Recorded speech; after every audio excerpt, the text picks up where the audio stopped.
So I wanted to give you kind of a pro tip that I've learned over the years. And sorry, the dishwasher's going off. So this is a new house. We actually just rented it a couple days ago. And some things I've learned over the last 10 years of doing this is that people will store everything, including a bowling ball, underneath their kitchen sink. We, if you look under your kitchen sink, sorry, the people who live here have a cat and they're very curious. If you look at what's under your sink, you're going to see a lot of different pieces of really thin-walled PVC that kind of go together with compression fittings. We don't do that. If you look at here, this is all 1.5 inch PVC. We do have a screw-in P-trap that allows us to actually open it. But if you, this top piece right here, where the downspout for the drain goes into, is typically what you would find over there.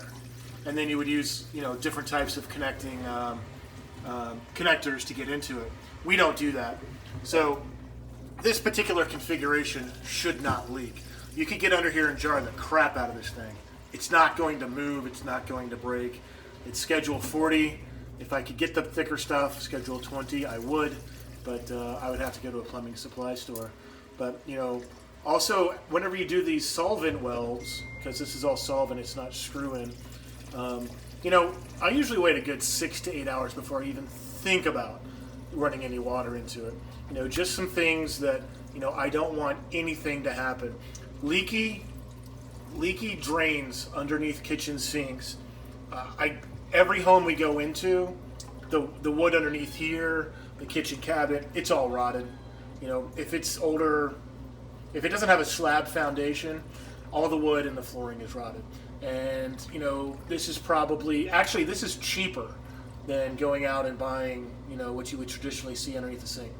Bathrooms, not so much. If I can in the bathroom, I will. But this is 1.5 inches. Usually what's in a bathroom is 1.25 inches.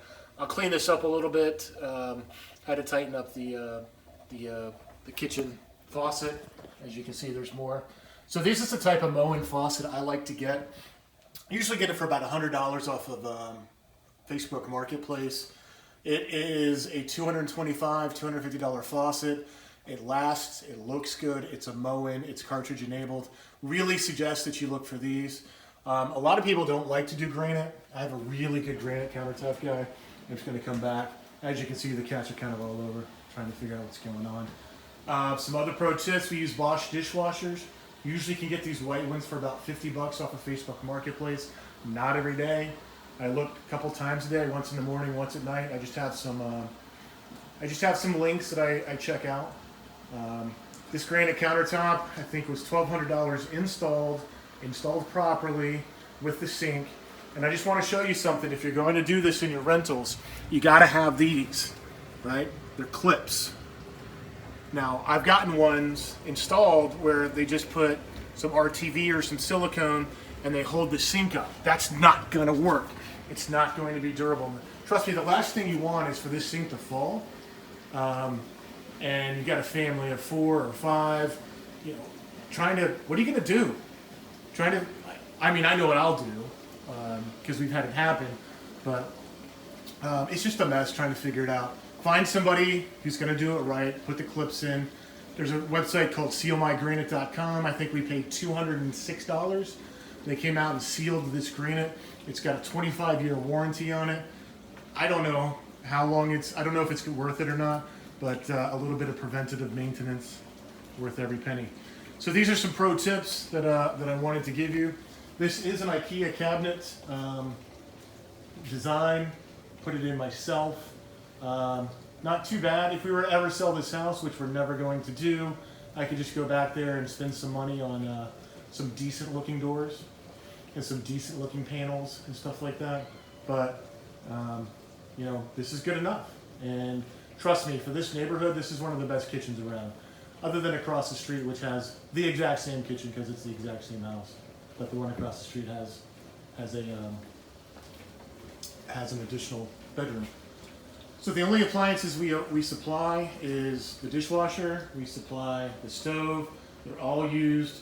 Got this one. Man, I probably got this one 1.5 years ago. Probably paid under $100 for it. Really, really good shape. Very, very clean. We used to supply garbage disposals. We don't do that anymore. They just don't last. And frankly, I don't think people really demand that we have them. Anyways, these are some pro tips on how we do our kitchen. This is an LVP luxury vinyl plank out of France. You get a really good deal on it as well. We've tried tile. Nobody ever takes care of tile. So this is actually pretty cheap. It looks good, and it should last. If you have any, these are my thoughts. What are your thoughts? Leave them in the comment section below. Like, share, subscribe. We do have a couple of missing trim pieces that I'm waiting to come in. But other than that, let me know what you think. And if you actually made it to the end of this video, you are the only one. And I appreciate that, and I wish you success.